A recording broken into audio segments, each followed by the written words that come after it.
12 ज्योतिर्लिंगों का दर्शन करने के लिए सबसे प्रथम दर्शन केदारनाथ का किया जाता है, क्योंकि यह उत्तर भारत में उत्तराखंड में हिमालय पर्वत के पास स्थित है। इसकी शुरुआत आप हरिद्वार, ऋषिकेश या देहरादून से कर सकते हैं और वहां से आपको 165 किलोमीटर और ऋषिकेश से 150 किलोमीटर की दूरी तय करके जाना होगा रुद्रप्रयाग। और रुद्रप्रयाग वह स्थान है जहां से बद्रीनाथ जी और केदारनाथ जी का रास्ता अलग अलग होता है। फिर वहां से हम लोग प्रारंभ करते हैं केदारनाथ की ओर रुद्रप्रयाग, और यहाँ पर अलकनंदा और मंदाकिनी नदी का संगम होता है।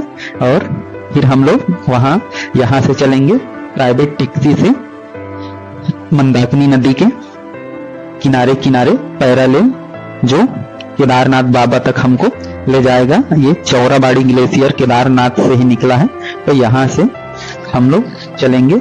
आप सीधा बस या टैक्सी लेकर हरिद्वार, देहरादून और ऋषिकेश से आ सकते हैं, जिसका किराया लगभग 1000 है। यदि प्राइवेट टैक्सी करते हैं तो 5000 के आसपास में वो आ जाता है। और यहाँ हम लोग पहुंचते हैं रात को सीतापुर पार्किंग, और यहाँ से 1 किलोमीटर पैदल चलकर हम लोग आते हैं सोनप्रयाग। और सोनप्रयाग में अपने टिकट जो ऑनलाइन बुकिंग हुए रहता है यात्रा के लिए, आपको भी कराना जरूरी है। वहां से चेकिंग कराकर हम लोग बढ़ते हैं गौरी कुंड की ओर, और गौरी कुंड में ही रात को पहुंचकर यहाँ भोजन लेकर और यही रात्रि विश्राम करते हैं। तो ये जगह सबसे बेटर है, रात्रि विश्राम आप यहीं कीजिए।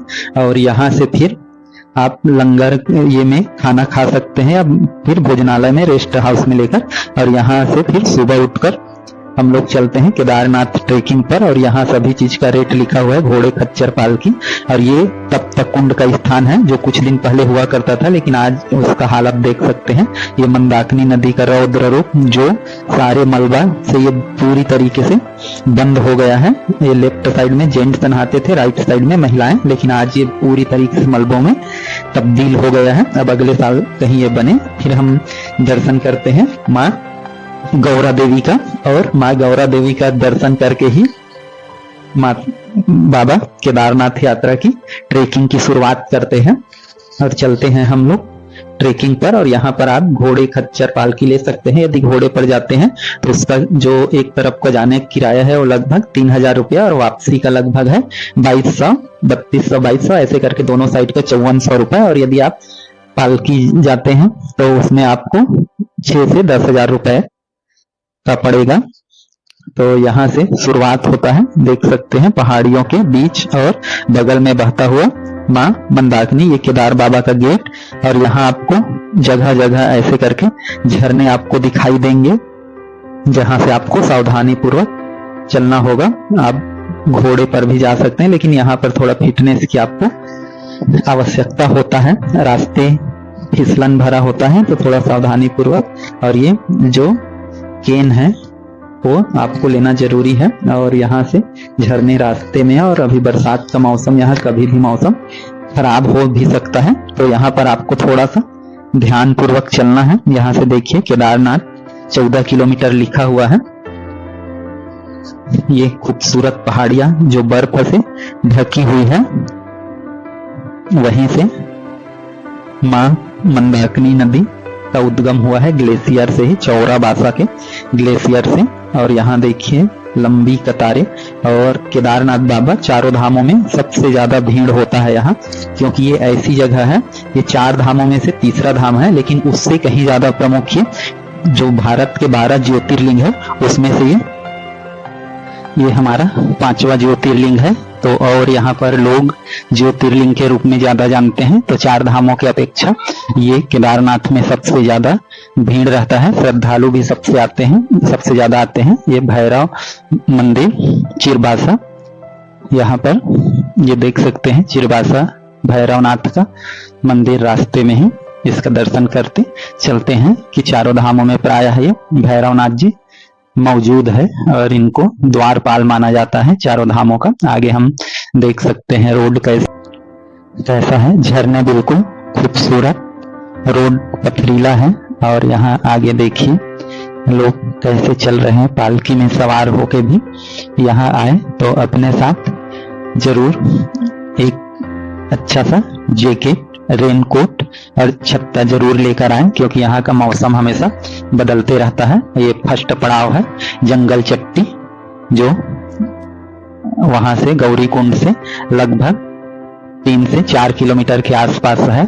तो यहाँ पर आप विश्राम कर सकते हैं और यहाँ से उसके बाद कुछ देर यहाँ ठहरिए और उसके बाद यहाँ से फिर से आगे ट्रेकिंग में चलिए। तो यहाँ देख सकते हैं ये जगह जो अभी बरसात हुआ था, जिसमें गौरी कुंड वगैरह का तप्त कुंड बहा था या दब गया था, तो यहाँ पर भी उसका ये देख सकते हैं कि कैसे बह गया है रास्ता। यहाँ बिल्कुल से इसको काट के बनाया गया। ये जैसे देखिए झरने बिल्कुल खूबसूरत, हर जगह आपको झरने मिलेंगे यहाँ, क्योंकि ये पहाड़ पर है और पहाड़ी रास्ते ही हैं जो सभी जो है वो झरने मां मंदाकिनी में आकर समाहित होती है। तो यहाँ पर जैसे देखिए बिल्कुल कितना ज्यादा रास्ता खराब हो गया है। तो यहाँ जब तक कंक्रीट का रोड नहीं बन जाता और कुछ सुरक्षा नहीं हो जाता, तो ये बरसात में ऐसा होना आम बात है। यहाँ पर देख सकते हैं कीचड़ कितना ज्यादा है, और क्योंकि यहाँ पर पानी कभी भी गिरते रहता है, झरने का पानी आते रहता है, तो सीलन होता है। तो बहुत जगह आपको ऐसे मिलेंगे गीला। और यहाँ पर देखिए ये रास्ता, यहाँ पर शेड भी बना है। आप यदि ठहरना चाहते हैं कुछ देर तो, और यदि सुबह 6 बजे से आप यात्रा करें तो ज्यादा बेटर है। यहाँ से देखिए ये मंदाकिनी नदी कितनी गहराई में बह रहा है, दोनों तरफ पहाड़ और बीच में मंदाकिनी। ये है रामबाड़ा का एरिया, रामबाड़ा ब्रिज। और यहाँ से ये देखिए कि यहाँ पर पहले पुल हुआ करता था जो पूरा बह गया है। अब ये अगले यात्रा खुलने तक लगभग कहीं हो जाए रेडी। और रामबाड़ा वो जगह है जो 2013 के सैलाब में पूरी तरीके से नष्ट हो गया, उसका कोई भी नामो निशान नहीं बचा। जितने भी घर द्वार सभी चीजें नष्ट हो गया। ये झरने देखिए, ये भी रास्ता को पूरी तरीके से तोड़ दिया है। और ऐसे झरने आपको रास्ते में बहुत सारे मिलेंगे, जहाँ फिसलन होगा, जहाँ मिट्टी खराब होगा। तो जूते हमेशा ग्रिप वाले पहन के आए। यहाँ पर जूते में ग्रिप होना जरूरी है। और यहाँ पर क्योंकि इसमें चलना होगा, देखिए लोग आ भी रहे हैं। तो जो लोग सुबह जाते हैं तो वो लोग शाम तक पहुंचते हैं, या तो शाम को दर्शन करते हैं, पहले दर्शन कर लेते हैं 1-2 बजे और फिर शाम को ठहरते हैं, क्योंकि 18 किलोमीटर चढ़ाई चढ़ के तुरंत आना संभव नहीं होता। तो फिर रात का आरती देखते हैं और उसके बाद आते हैं। यहाँ से 2 रास्ते हैं, लेफ्ट कच्ची वाला शॉर्टकट है, लेकिन इसमें से आपको सीधा रास्ता मिलेगा। और ये कंक्रीट है, इधर का रोड बहुत अच्छा है। और अब यहाँ से सबसे अच्छी बात यह है कि मंदिर यहाँ से लगभग 2 किलोमीटर के आसपास है। ये हेलीकॉप्टर देख सकते हैं जा रहा है। तो ये सबसे खूबसूरत जगह है, जहाँ पर ये बिल्कुल यहाँ पर घोड़े से आते हैं तो भी आपको यहीं पर छोड़ देगा। और ये घोड़ा स्टैंड है, लोगों को लाते हैं और ये लोग यहीं पर विश्राम करते हैं। तो यहाँ से फिर आपको पैदल ही जाना पड़ेगा। और ये मैं घोड़ा स्टैंड आपको दिखा रहा हूँ कि कितना ज्यादा मात्रा में घोड़ा होता है, क्योंकि यहाँ पर लोग या तो ऊपर चढ़ने के लिए घोड़े का इस्तेमाल करते हैं कई लोग, फिर नीचे जाने के समय अपना खुद से चल देते हैं, क्योंकि नीचे जाते समय आदमी थोड़ा आसानी से ट्रेवल कर लेता है। क्योंकि मेन दिक्कत हमको ऊपर चढ़ाव में होता है, जब हम लोग नीचे उतरते हैं तो हमको उतना ज्यादा दिक्कत नहीं होता। फिर यहाँ पर है बेस कैंप, जहाँ यदि आपको शाम होता है या आप दर्शन करके आके यहाँ पर रात्रि विश्राम कर सकते हैं, और कुछ विश्राम करके फिर अगले दिन या रात को आरती में शामिल होकर अगले दिन आप यहाँ से प्रस्थान करें कि सुबह। और सुबह तो आपको ऐसा संभव नहीं होगा कि सुबह आप जाए और जल्दी से आपको दर्शन हो जाए, क्योंकि जो लोग वहां से लेट से आते हैं गौरी कुंड से, वो लोग शाम को पहुंचते हैं और दर्शन उनको अगले दिन ही मिल पाता है। तो ये यहाँ का मुख्य है। सुबह 4 बजे मंदिर खुलता है और रात को 9 बजे बंद हो जाता है। तो यहाँ पर ये चीज का ये देखिए, ये हेलीपैड है और यहाँ पर आप सीधा फाटा से, सिरसी से और गुप्तकाशी से आ सकते हैं, जिनका प्राइस 6161 और 8000 है। आने और जाने दोनों टाइम का है। लेकिन इसमें दिक्कत यह है कि इसको ऑनलाइन ही बुकिंग करना पड़ता है। आप कर सकते हैं ट्राई, आपको मिल जाए तो ठीक है, लेकिन पहले से ले लें ताकि हम वहां पर जाएं, नहीं तो आपको गौरी कुंड आना पड़ेगा।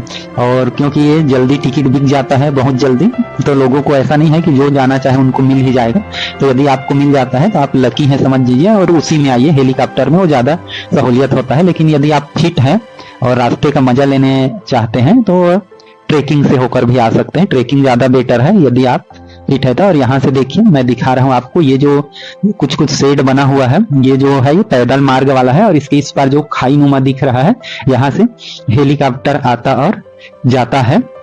तो ये वाला जो है ये पैदल मार्ग वाला है और ये वाला हेलीकॉप्टर मार्ग है, मतलब यहीं से ये आते हैं। यहाँ पर आपको अपना जो रजिस्ट्रेशन है उसको देके दर्शन टोकन लेना पड़ता है, फिर आप मंदिर के साइड जाएंगे। और मंदिर देखिए यहाँ से दिख रहा है केदारनाथ बाबा का, तो यहाँ से आप देखेंगे कि मंदिर हमको दिखाई दे रहा है। तो बोला जाता है कि मंदिर के शीश जो दर्शन है वो भी मंदिर के गर्भगृह में जो दर्शन करते हैं उसी के समान है यहाँ केदार बाबा का। और केदारनाथ प्रत्यक्ष रूप से यहाँ भगवान शिव केदारनाथ में उपस्थित रहते हैं, तो यहाँ पर आपको आकर जरूर मोक्ष की प्राप्ति होता है।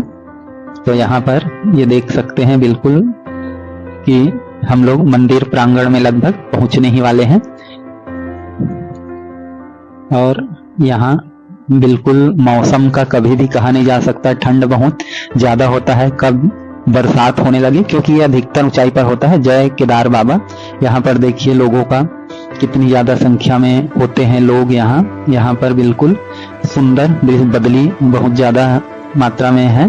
और यहाँ से लाइन लगने के लिए जाते हैं, जो अभी कंस्ट्रक्शन कार्य चल रहा है। आगे जाकर ये यहीं से आपको लाइन लगना पड़ेगा और बाहर वगैरह आपको लाइन लगने की जरूरत नहीं होगा, तब हमको बहुत ज्यादा सहूलियत हो जाएगा। यहाँ अभी जैसे बाहर में भी लाइन लगना पड़ता है, तो ये बहुत अच्छा निर्माण कार्य चल रहा है। यहाँ सारे चीज का सुविधाएं रहेगा, बीच बीच में मेडिकल का और बाथरूम का, मतलब हर चीज यहाँ पर, शौचालय हर जगह उपस्थित होगा। जगह जगह सीसीटीवी कैमरे लगे, मतलब एलईडी लगा होगा। यहाँ पर देख सकते हैं जहाँ से आप, ये एलईडी लगा है और यहाँ से आप सीधा गर्भगृह का दर्शन कर सकेंगे। तो यहाँ देखिए लोगों का ये लाइन लगा हुआ है ऐसा करके। तो इस लाइन में ऐसे लाइन चलता है बीचों बीच और लोग बहुत सारे मात्रा में ऐसे जाते हैं।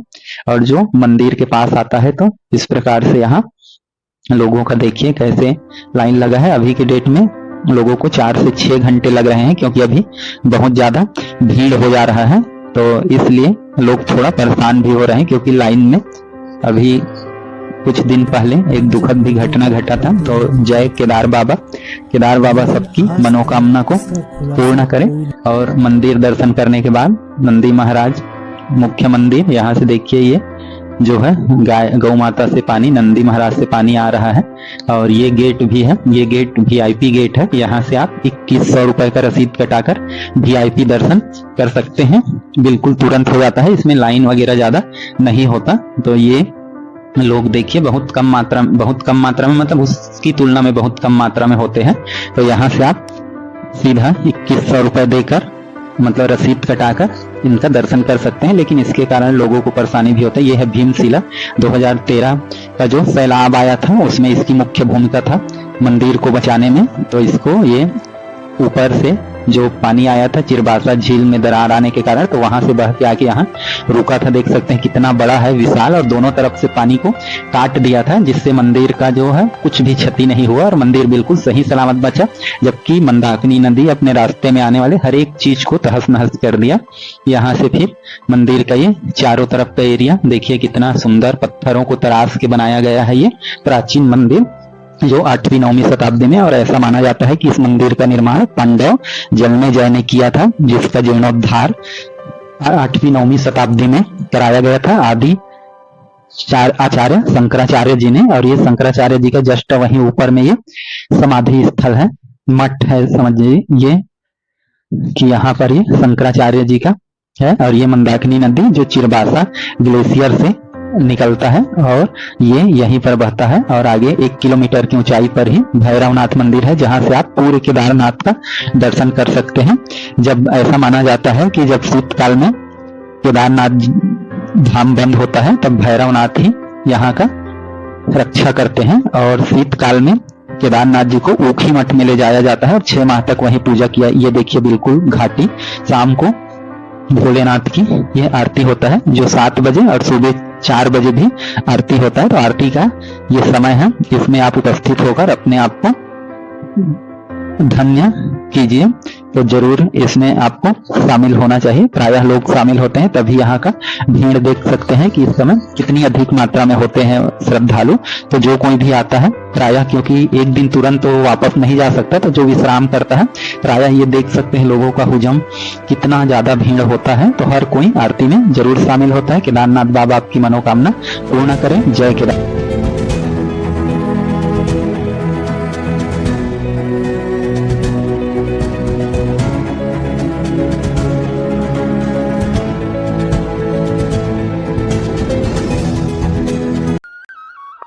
12 ज्योतिर्लिंगों में से 7वां ज्योतिर्लिंग काशी विश्वनाथ जी स्थित है वाराणसी में। यहाँ तक आप भारत के किसी भी राज्य से ट्रेन से आ सकते हैं, जहां 2 रेलवे स्टेशन है, एक वाराणसी जंक्शन और एक Varanasi city junction. Varanasi junction को कैंट भी बोला जाता है। यहाँ से आप देख सकते हैं, आप गेट नंबर 1 से या प्लेटफॉर्म 1 से बाहर आएंगे और बाहर आने के बाद ये काशी विश्वनाथ काशी का देख सकते हैं रेलवे स्टेशन, और यहाँ से पास में ही बस स्टैंड है। यहाँ आने के लिए आप प्लेन से भी आ सकते हैं, पास में ही लाल बहादुर शास्त्री एयरपोर्ट है, और फिर रेलवे स्टेशन से आप ऑटो लेकर मंदिर काशी विश्वनाथ जी का 4 किलोमीटर है, यहाँ आपको गदौलिया चौराहा आना पड़ेगा, भदौलिया चौराहा। और यहाँ से फिर आप देखेंगे कि यहाँ से 2 रास्ते जाते हैं, एक आप 10 अश्व घाट जा सकते हैं और आप सीधा मंदिर की ओर जा सकते हैं। तो ज़्यादा अच्छा है कि आप मंदिर की ओर भी चल सकते हैं और उधर भी। तो आगे हम लोग बढ़ते हैं मंदिर की ओर, और गंगा स्नान का यहाँ विशेष महत्व है। तो यहाँ पर आपको मुख्य टिकट घर पड़ेगा, यहाँ से ही आपको रास्ते से ही ये काशी विश्वनाथ का कलश दर्शन भी हो जाएगा। ये गेट नंबर 4 है और इसमें मुख्य रूप से 4 गेट है। ये गेट नंबर 4 है।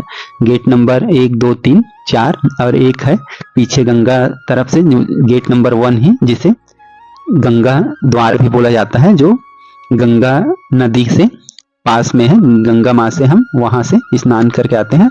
और गेट नंबर 4 के पास ही देखिए अन्नपूर्णा भवन है, जहाँ खाने पीने की व्यवस्था होता है, और ये खाने पीने की व्यवस्था बिल्कुल मुफ्त में होता है और बहुत ही सुंदर यहाँ पर खाना मिलता है। बिल्कुल आपको बैठा के जितना खाएंगे उतना खिलाया जाता है, लड्डू, हलवा, दाल, चावल, सब्जी।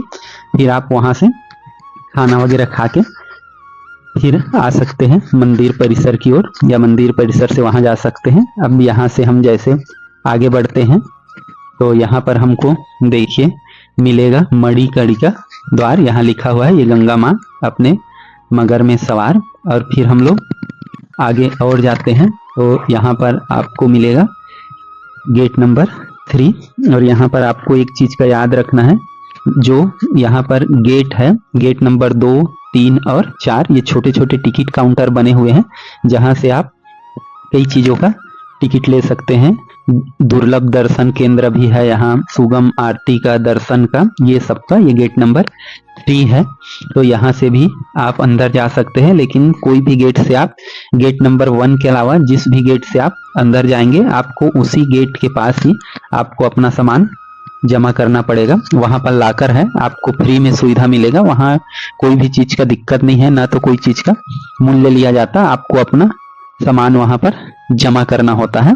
तो सभी में, लेकिन आप मोबाइल ले जा सकते हैं गेट नंबर केवल 1 से। और ये इसका मुख्य टिकट काउंटर होता है। जगह जगह छोटे टिकट काउंटर लगे हैं, लेकिन ये सभी का मुख्य टिकट काउंटर होता है। यहाँ से आप हर चीज का, अभिषेक का और दुर्लभ दर्शन केंद्र का, पूजा का, आरती का, सभी चीजों का टिकट आप यहाँ से आसानी से करा सकते हैं। तो ये मुख्य टिकट घर है काशी विश्वनाथ जी का। और बाकी छोटे छोटे जो काउंटर है वो आपको कई जगह मिलेंगे। और यहाँ फिर अब हम आपको दिखाते हैं गेट नंबर 1। ये तो गेट नंबर 1 से, इससे गेट नंबर 1 जाने का रास्ता है ये सकरा सा, मतलब गंगा मैया की ओर। तो जो गंगा द्वार है उसी को गेट नंबर 1 बोला जाता है। यहाँ से आप काशी विश्वनाथ जी का कलश दर्शन कर सकते हैं गंगा घाट जाते समय ही, स्वर्ण में देखिए। और ये गंगा घाट जाने का रास्ता है, बिल्कुल सकरा सा है, और लेकिन एरो लगा हुआ है आपको जाने के लिए, उनका एरो का निशान है, और उसको फॉलो करते हुए आप जा सकते हैं। ये है गेट नंबर। यहाँ से देखिए, यहीं से फिर हमको वापस आना है। सामने मंदिर है और इधर गंगा घाट है। तो सबसे पहले यहाँ पर देखिए, ये नीचे है गंगा घाट, यहाँ से सेल्फी पॉइंट समझ लीजिए, या यहाँ से आप गंगा माँ का नज़ारा देख सकते हैं। पानी अभी बहुत ज़्यादा है, तो नावों का संचालन नहीं होता, लगभग 2 से ढाई महीने, 2 महीने के आसपास। तो और ये पशुपतिनाथ का मंदिर जो काशी विश्वनाथ के प्रांगण में ही है। पशुपतिनाथ भी नेपाल में स्थित है, और यह भी एक ज्योतिर्लिंग में आता है। तो इसलिए इस ज्योतिर्लिंग के पास, काशी विश्वनाथ के पास, ये भी स्थित है। और यहाँ से देखिए अभी नाव खड़े हुए हैं, ये गंगा घाट है, ये गंगा द्वार है। यहाँ से ये देखिए आगे 80 घाट है आगे में, और 10 अश्व घाट है इसके बाद, और इधर पर ये मणिकर्णिका घाट है। यहाँ पर माना जाता है कि जो भी यहाँ खत्म होता है, मरता है, उनको जलाने से उनको मोक्ष की प्राप्ति होता है। यहाँ पर 2 मंदिर है, इसमें वहां को लोगों को जो भी खत्म होता है उनको जलाया जाता है। और यहाँ चीता की अग्नि बोला जाता है कि कभी भी खत्म नहीं होता, मतलब यहाँ पर चीता हमेशा जलते रहता है। ये देखिए यहाँ पर लिखा हुआ है मणिकर्णिका घाट, और यहाँ पर देखेंगे लकड़ी के चट्टे लगे रहते हैं। ये देखिए लकड़ी का चट्टा लगा हुआ है, मतलब हर समय यहाँ पर चीता जलते रहता है, और आदमी का यही है। और यहाँ से दूर से भी आप देख सकते हैं नाव अभी बंद है, छोटे नावों का संचालन बंद होता है, लेकिन जो क्रूज है, जो बड़े नाव है, उससे आप घूम सकते हैं, वो हमेशा चलते रहता है। प्राय 80 घाट से और नमो घाट से इसका संचालन होते रहता है। वो देख सकते हैं, वो क्रूज जो है वो चल रहा है। तो चलिए हम लोग यहाँ से गंगा घाट से स्नान करके या जैसे भी हो अपने ऊपर जल डालकर आप आगे बढ़ते हैं। तो यहाँ भी देखिए ये टिकट काउंटर, यहाँ हर जगह ऐसे छोटे टिकट काउंटर में लगे रहते हैं, जहाँ पर आपको आरती का, सुगम दर्शन का, हर चीज का यहाँ पर रेट लिखा हुआ है, और उतना देकर आप आसानी से दर्शन कर सकते हैं। वहाँ स्पर्श भी कर सकते हैं आप भगवान विश्वनाथ को। इनको विश्वेश्वर भी शिवलिंग बोला जाता है, विश्वेश्वर ज्योतिर्लिंग भी नाम दिया जाए। यहाँ देखिए, यहाँ जैसे हम आते हैं तो यहाँ भी देखिए, यहाँ पर आप मोबाइल उपयोग कर सकते हैं प्रांगण में, लेकिन आपको यहाँ पर फिर जाते समय आपको अपने सारे सामान यहीं पर जमा करना होगा। तो ये चीज का आपको ध्यान रखना है, मतलब मोबाइल वगैरह अंदर ले जाना बिल्कुल ही मनाही है। प्रायः सभी ज्योतिर्लिंगों में इस प्रकार से है कि हम मोबाइल का उपयोग नहीं कर सकते। तो जो भी ज्योतिर्लिंग का दर्शन है आप ऐसे लाइन में लग के ही आप स्वयं ही आके कर सकते हैं। लेकिन हम आपको भगवान काशी विश्वनाथ जी का, यहाँ पर देखिए कि कई सारी, ये गेट नंबर 1 है, यहाँ से आप आ सकते हैं सीधे गेट से, मेन गेट से। हम लोग जो आए हैं वो गंगा घाट जाने वाला गेट था। यहाँ से देखिए लाइन लग के हम भगवान काशी विश्वनाथ जी का दर्शन करते हैं, और यहाँ से लाइन से आपको, उसके पहले यहाँ सब सामान आपको अंदर जमा करना पड़ेगा, मोबाइल अलाउ नहीं है। और यहाँ भी देखिए ये है, इसमें थोड़ा समय लगता है कि लाइन लगना पड़ेगा आपको। और यहाँ पर ये देखिए सारे जो बोर्ड लगे हुए हैं CCTV के माध्यम से आप दर्शन कर सकते हैं काशी विश्वनाथ जी का। और ये काशी विश्वनाथ जी का आप दर्शन कर सकते हैं। जय काशी विश्वनाथ, आप सबकी मनोकामना पूर्ण करें। और यहीं पर स्थित है शंकराचार्य जी का भी मूर्ति है, और क्योंकि इन्होंने ही सारे ज्योतिर्लिंगों का स्थापना करवाया था, और भी जो प्रमुख धार्मिक स्थल है इसका निर्माण जो है वो हिल्या होलकर ने कराया था, इसलिए उनका भी है। यहाँ पर भगवान कार्तिकेय का है, बहुत सारे देवी देवताओं का भी यहाँ पर मंदिर है, मूर्ति है। और इधर से होकर हम लोग चलेंगे नेपाली पशुपति मंदिर का, ये नीचे से होकर यहाँ से आपको जाना पड़ेगा, इसका रास्ता है। तो पशुपतिनाथ मंदिर ये भी एक ज्योतिर्लिंग है, जानते ही हैं, इसके लिए भी मैं एक वीडियो बनाया हूँ, तो उसमें आप दर्शन कर सकते हैं। और यहाँ भी उसका प्रतिरूप बना हुआ है, और यही मंदिर मंदसौर में भी है सेम प्रतिरूप में। तो इसका निर्माण खुद नेपाल के सम्राट ने किया है, वहाँ नरेश ने, और ऐसा करके ये आप दर्शन कर सकते हैं भगवान पशुपति नाथ जी का। और इसका संरक्षण भी, इसमें कोई कंक्रीट का उपयोग नहीं किया गया है, नेपाल के नरेश ने खुद बनवाए। इसका संरक्षण और देखभाल भी वहीं कैसे होता है। चलिए अब हम लोग आपको ले चलते हैं 80 घाट। 80 घाट बनारस का सबसे प्रमुख घाट है, और यहाँ से आपको क्रूज की व्यवस्था मिल जाएगा। सुबह सुबह यहाँ योगा होता है, यहाँ से 300 रुपए का टिकट लेकर आप क्रूज में सवार होकर पूरे घाटों का दर्शन कर सकते हैं, माँ गंगा का दर्शन कर सकते हैं। देख सकते हैं कि माँ गंगा का जल स्तर अभी बरसात में कितना ज्यादा है, और बरसात जैसे होता है तो आप पूरे ऐसे अर्ध चंद्रमाकार में है पूरा बनारस। तो आपको 300 रुपए में ये जो क्रूज है पूरा बनारस के सभी घाटों का चलते हुए दर्शन कराता है। और यहाँ पर जितने भी घाट है, 80-84 घाट है लगभग, तो उन सभी का आप यहाँ से दर्शन कर सकते हैं। और इस समय जब गंगा माँ का जल स्तर बहुत बड़ा होता है तो छोटे नावों को चलने की अनुमति नहीं होता।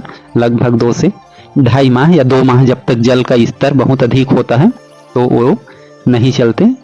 और बनारस बहुत ही समृद्ध शहर है और अयोध्या से भी ज़्यादा विकसित है और बहुत ही सुंदर नज़ारे हैं यहाँ के कि आप पूरे क्रूज से आप बनारस के हर एक घाट को देख सकते हैं।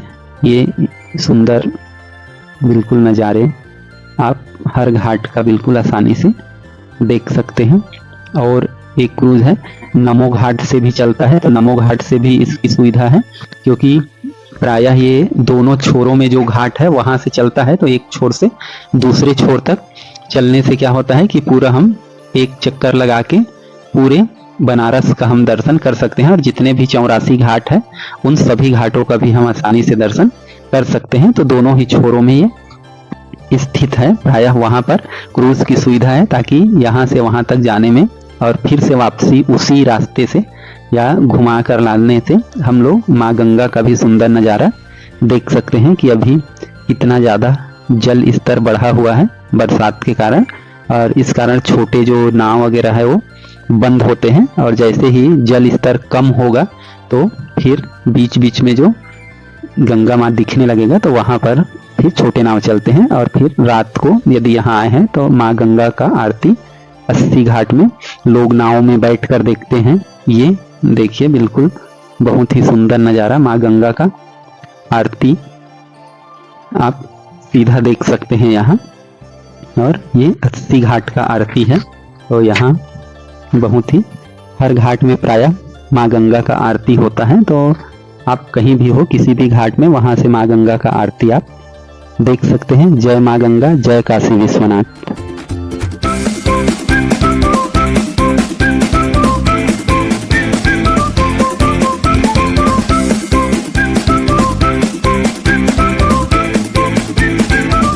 बारह ज्योतिर्लिंगों में से 9वां ज्योतिर्लिंग बाबा बैजनाथ धाम, जिसको बैद्यनाथ धाम भी बोलते हैं, ये एकमात्र ऐसा ज्योतिर्लिंग है जहाँ पर माँ शक्ति भी विराजमान है और यह एक शक्तिपीठ भी है।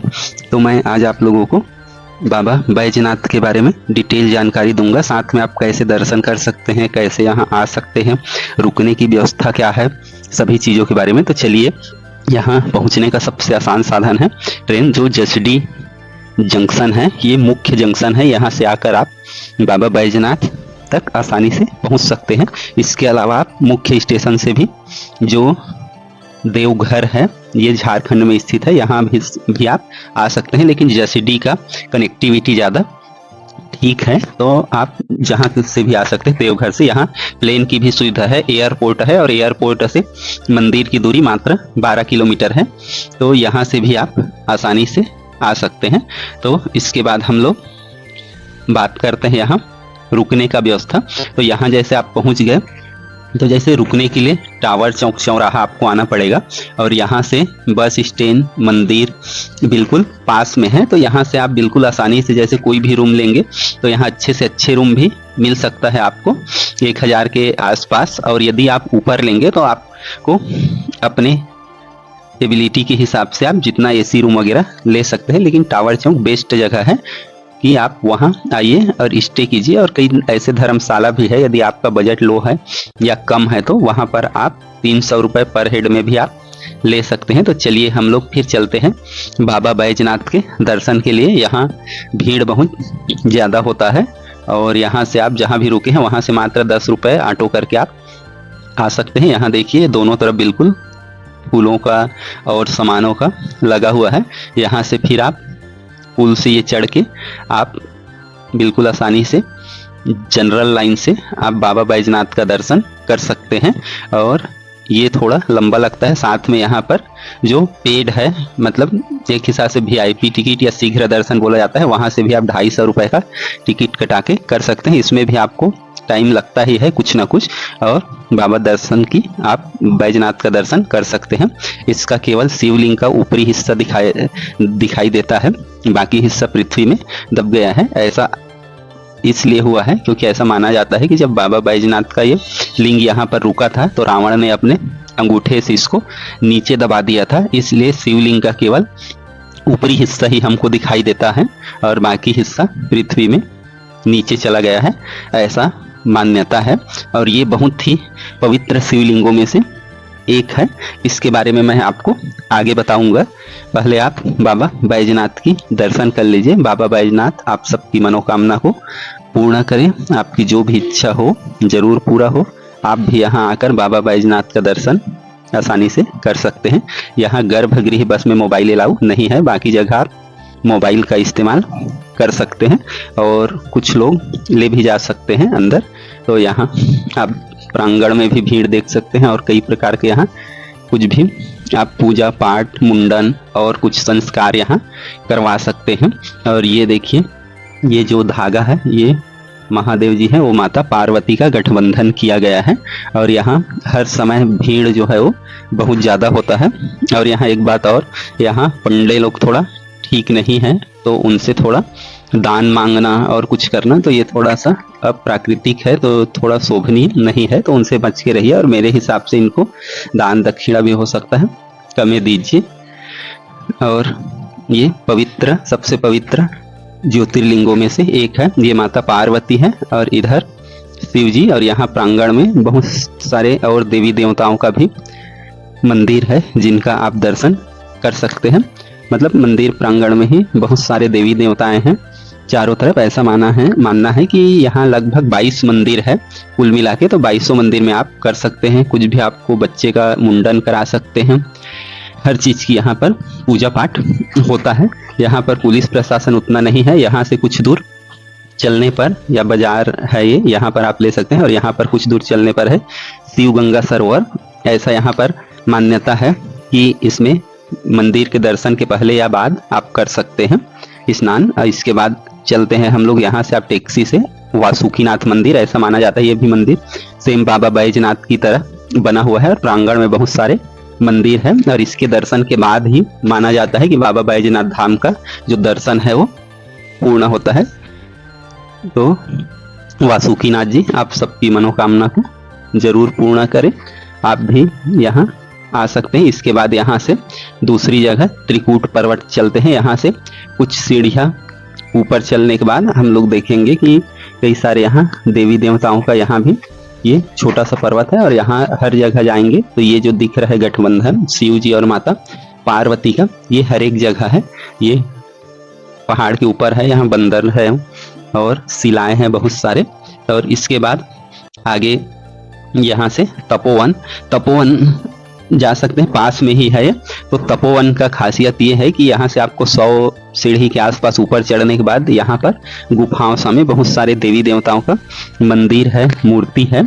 और ऐसा माना जाता है कि यहीं पर रावण ने भगवान शिव जी की तपस्या किया था और उसको खुश करके अपने लंका ले जाने का आग्रह किया था, जिससे बैजनाथ धाम का निर्माण हो। वो आगे मैं बता रहा हूँ। इसके बाद और है नवलखा मंदिर। ये बहुत ही विशाल मंदिर है और ये भव्य आकृति में बना हुआ है। तो देख सकते हैं कितना ये भव्य मंदिर है। और यहाँ आप सुबह आते हैं तो सभी जगह का घूम के फिर से शाम को आप वापस बाबा बैजनाथ के धाम में आ सकते हैं। सभी जगह को घूम के और शाम को फिर से यहाँ पर आप दर्शन नहीं कर पाएंगे तो खरीदारी कर सकते हैं और बाबा बैजनाथ के आरती में भी शामिल हो सकते हैं। तो ये सबसे पवित्र जगह में से एक है।